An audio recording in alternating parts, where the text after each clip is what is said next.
नमस्कार। आपका birth detail 12 जनवरी 1982 शाम के 5:43 का समय यहाँ लिया गया है। शुरुआत करते हैं आपके लग्न से, राशि के आधार पर, फिर ग्रहों के बारे में बात करेंगे और आपके सवालों के जवाब भी इसके अंदर इंक्लूड होंगे उपाय के साथ। ये मिथुन लगन और सिंह राशि की कुंडली है। मिथुन लगन बुध का लगन है, बुद्धिजीवी लगन है, दार्शनिक लगन है, सोचने समझने की शक्ति देता है।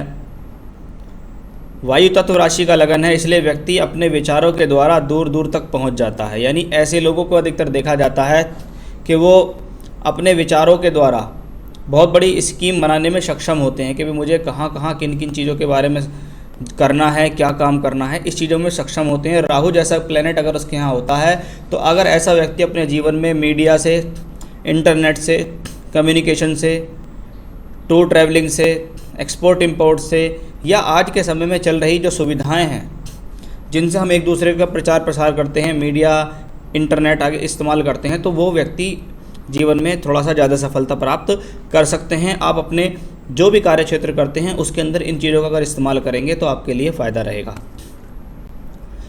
लगन में राहु है और लगन के ऊपर 2 अन्य ग्रहों का प्रभाव भी है। सूर्य भी लगन को देख रहा है तो शनि की दशम दृष्टि भी लगन के ऊपर आ रही है। सूर्य जो कि तीसरे घर का मालिक है और लगन को देखता है, इसका मतलब है ये आपके साहस में वृद्धि करेगा, आपके अंदर हिम्मत देगा, परिस्थितियों से लड़ने की क्षमताएं देगा।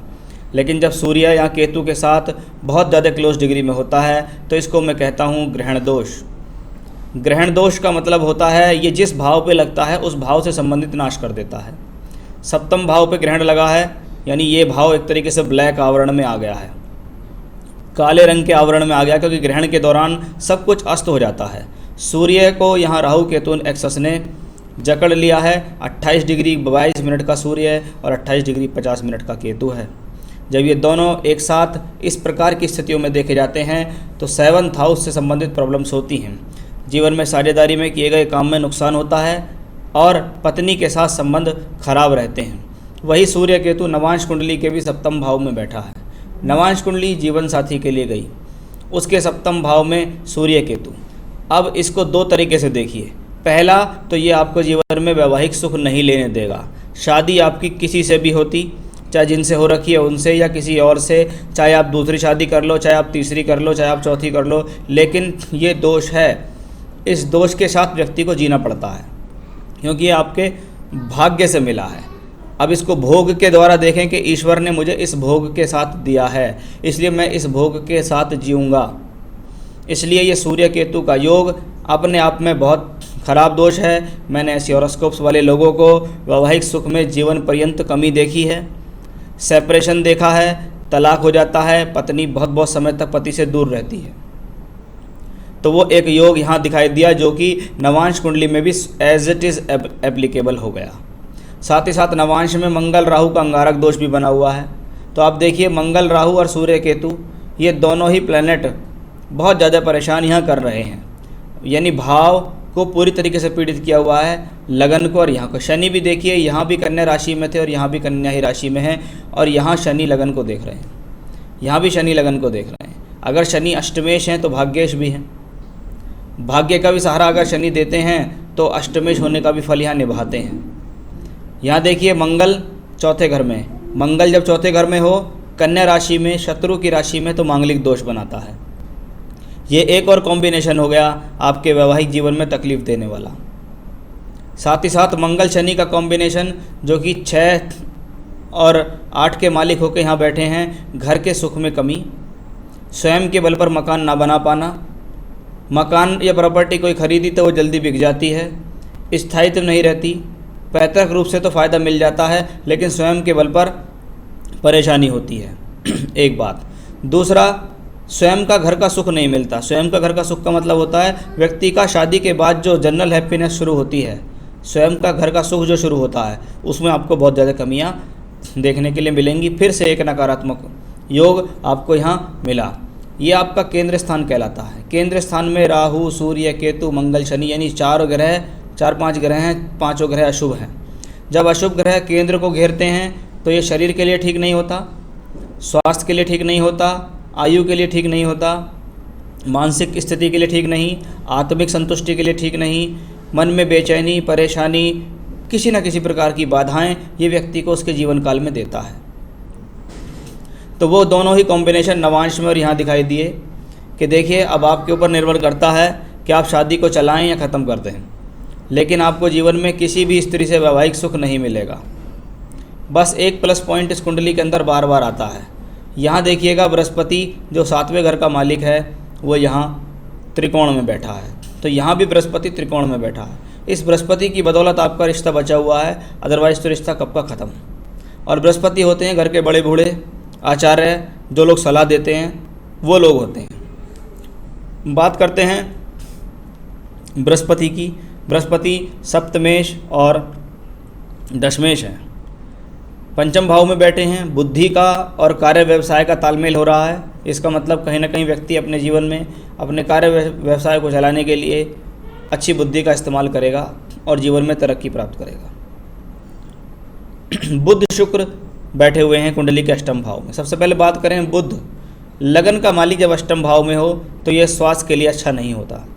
कोई ना कोई बीमारी या परेशानियां व्यक्ति को परेशान करती रहती हैं। जीवन को संघर्षरत बनाने का ये कॉम्बिनेशन है। जीवन में किसी न किसी प्रकार का संघर्ष अवश्य चलता रहता है। अब बुध चतुर्थेश भी हैं। चौथे घर का मालिक जब छठे घर में आता है, अष्टम में आए, तो पैतृक संपत्ति मिलती है, लेकिन बहुत अधिक विवाद के बाद मिलती है, परेशानी के बाद मिलती है। पूर्ण हिस्सा नहीं मिलता, थोड़ा हिस्सा मिलता है, यानी जितना आपके हिस्से में आना चाहिए वैसा नहीं मिलता, लेकिन मिल जाता है, लेकिन परेशानी के बाद मिलता है। शुक्र पंचमेश है। पंचमेश का अष्टम भाव में आना संतान के लिए अच्छा नहीं होता, एजुकेशन के लिए अच्छा नहीं होता। एजुकेशन में रुकावट और परेशानी का कॉम्बिनेशन है। साथ ही साथ संतान प्राप्ति में परेशानी, संतान प्राप्ति में बाधा का भी योग आपके अनुसार दिखाई देता है। बाकी स्त्री की कुंडली से संतान के बारे में ज़्यादा देखा जाता है। शुक्र भी यहाँ वक्री हैं, इसका मतलब ये प्लेनेट भी आपको बीमारी देने में सक्षम है। तो ओवरऑल कुंडली के जो प्लैनेट्स की पोजीशन है वो कोई ज़्यादा संतोषजनक नहीं दिखाई दी। बात करते हैं दशाओं की कि चंद्रमा की महादशा इस व्यक्ति को चल रही है पिछले 10 वर्ष से। सितंबर 2022 में चंद्रमा की महादशा खत्म हो जाएगी। अब चंद्रमा की महादशा, चंद्रमा द्वितीयेश है। धन भाव, कुटुंब भाव का मालिक तीसरे घर में बैठा हुआ है, भाग्य स्थान को देखता है। कहीं ना कहीं सोर्स ऑफ इनकम में घर वालों का सहयोग है, कुटुंब का सहयोग है। हो सकता है घर परिवार से संबंधित कोई काम आप करते हों। नहीं तो चंद्रमा की दशा आपको सोर्स ऑफ इनकम देगी, लेकिन यात्राओं से देगी, टूर ट्रैवलिंग से देगी, परेशानी से देगी, चिंता से देगी, क्योंकि आपका चंद्रमा तीसरे घर में बैठा हुआ है। चंद्रमा यहाँ केतु के नक्षत्र में है, आप मूलों में पैदा हुए थे और उसी ग्रह की दशा आ गई। नवांश कुंडली में भी चंद्रमा द्वादश भाव में है, और यहाँ दशमांश कुंडली जो कर्म फल के लिए देखी जाती है, वहाँ चंद्रमा फिर से देखिए सूर्य केतु के साथ इन्वॉल्व हो गया।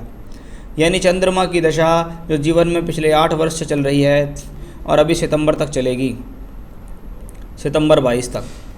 ये दशा एक कहती है कि आपके जीवन में परेशानियाँ काफ़ी लंबे समय से हैं। आप किसी न किसी दुविधा, किसी न किसी परेशानी से लगातार लंबे समय से जूझ रहे हैं, चाहे वो शारीरिक हो, मानसिक हो, वैवाहिक तौर पे हो या आर्थिक या व्यवसाय के तौर पे हो। और चंद्रमा में इतना बल भी नहीं है इस कुंडली के अंदर। सवालों पे आते हैं। फ्यूचर में धन संपत्ति मतलब पैतृक संपत्ति में क्या योग है वो मैंने आपको बता दिया कि मिलेगी, विवादित मिलेगी और अधूरी मिलेगी। घर परिवार में कोई गंभीर रोग, अनहोनी या दुर्घटना का योग, देखिए आपकी कुंडली से आपके बारे में पता लगता है। और मैं आपके भविष्य के हिसाब से देखें तो आपके साथ जो एक अनहोनी दुर्घटना वाली बात है वो मैं वैवाहिक तौर पे साफ तौर पे देख रहा हूँ। सितंबर 22 से और आगे जो 7 साल मंगल की दशा आएगी वो आपके जीवन में प्रोफेशनली तो ठीक रहेगी, आप काम वाम तो ठीक ठाक कर लेंगे, लेकिन हेल्थ वाइज अच्छी नहीं होगी और वैवाहिक स्तर के हिसाब से भी अच्छी नहीं होगी। इसको कह सकते हैं स्वास्थ्य का ख्याल रखना पड़ेगा। पेट से संबंधित बीमारी, आंतों से संबंधित रोग, छाती से संबंधित तकलीफ़ आपको मिलने की संभावनाएं रहेंगी। साथ ही साथ मैं आपको बता दूं वो एक समय ऐसा होगा, हो सकता है आप डाइवोर्स लेने का डिसीजन ले लें, क्योंकि वो मंगल की दशा है, 7 साल की, मांगलिक दोष बनाता है और मंगल यहाँ अंगारक दोष में भी है। इसका मतलब आपको आने वाले समय में वैवाहिक जीवन का सुख बहुत ना के बराबर दिखाई दे रहा है। मेरी सेवा लाभ बुढ़ापे में कौन करेगा, मतलब वाइफ, बेटा, भाई या अदर्स। देखिए अगर संतान के बारे में बात करते हैं तो उसके लिए बृहस्पति का विचार किया जाता है। हाँ, बृहस्पति के विचार के हिसाब से देखें तो कह सकते हैं आपके बच्चे जो होंगे वो आपका सहयोग करेंगे, ज़्यादा अच्छा स्तर तक नहीं लेकिन करेंगे। अगर आपको कोई बड़ा भाई है तो वो आपको अच्छा खासा सहयोग करेगा। पत्नी से सहयोग से संबंधित स्थितियाँ बहुत कम दिखाई देती हैं। मेरी गवर्नमेंट जॉब होगी या अपना कौन सा काम में सफलता मिलेगी। देखिए, सरकारी नौकरी से संबंधित चांस मुझे इतने अच्छे खासे नहीं दिखाई दिए। अगर घर परिवार में कोई काम होता हो तो वो काम आप कर सकते हैं। साथ ही साथ जिस प्रकार की दशाएं आपको आगे आ रही हैं तो मैं आपको यही सलाह दूंगा कि आप व्यापार में इन्वेस्ट ना करें, नहीं तो आप बर्बाद हो जाएंगे। किसी भी प्रकार का बड़ा इन्वेस्टमेंट आप व्यापार में ना करें, और अगर आप नौकरी कर सकते हैं तो नौकरी करें। मुझे बहुत से रोग मतलब बीमारी जैसे पाइल्स हमेशा आंतों से शुरू होती है, जैसे मैंने आपको बताया था आंतों के रोग, सर से पैर तक, हाफ बॉडी पेन, डायबिटीज़, सारी बॉडी में नहाने के बाद खाज खुजली होती है, कभी कभी ईटीसी। क्या ये ठीक हो जाएगी? देखिए, बीमारी के कॉम्बिनेशन आपको अभी भी चल रहे हैं और आगे भी चल रहे हैं। इसका मतलब है जब लंबे समय तक बीमारी एक कुंडली में दिखाई दे रही हो तो व्यक्ति को अपना खान पान बहुत संतुलित कर देना चाहिए, क्योंकि खान पान से ही सारी चीज़ें आती हैं। कि बॉडी में इचिंग है, आप उसका प्रॉपर इलाज कराइए, आयुर्वेदिक इलाज कराइए। साथ ही साथ अपनी आंतों को ठीक रखिए, अपने पेट को हमेशा बिल्कुल साफ़ रखिए। भले ही शाम का खाना छोड़ना पड़े, कोई एक समय भोजन खाएं, ऐसा भोजन खाएं जो आराम से पचे। मैदा से रिलेटेड चीज़ें होती हैं या जंक फूड होते हैं या बेकार के खाने होते हैं, इनको आप अपनी लाइफ में अवॉइड करें। घर का खाना खाएं, तभी आप इन सब चीज़ों से आ सकते हैं। नहीं तो सारी दशाएं आने वाली यही कह रही हैं कि बीमारी तो होगी और आप परेशान बहुत रहेंगे आगे। लास्ट प्रॉब्लम यह है कि वर्तमान में मेरी वाइफ, माँ, भाई बहन और पिताजी के अपेक्षित सहयोग नहीं मिलता है, और मेरी वाइफ हर 6 महीने के लिए मुझे छोड़कर अपने घर चली जाती है। मतलब पूरे मन से मेरा कोई सहायता या सेवा का लगाव किसी ने नहीं दिखता। कोई सटीक उपाय बताने का कष्ट करे। देखिए, वाइफ के बारे में तो मैं आपको बता चुका, वो बहुत बड़ी प्रॉब्लम है। 4th हाउस चौथा घर अगर घर का सुख साधन का है तो माता का है। पिता के कारक सूर्य हैं, वो राहु केतु एक्सेस में ग्रहण दोष में है।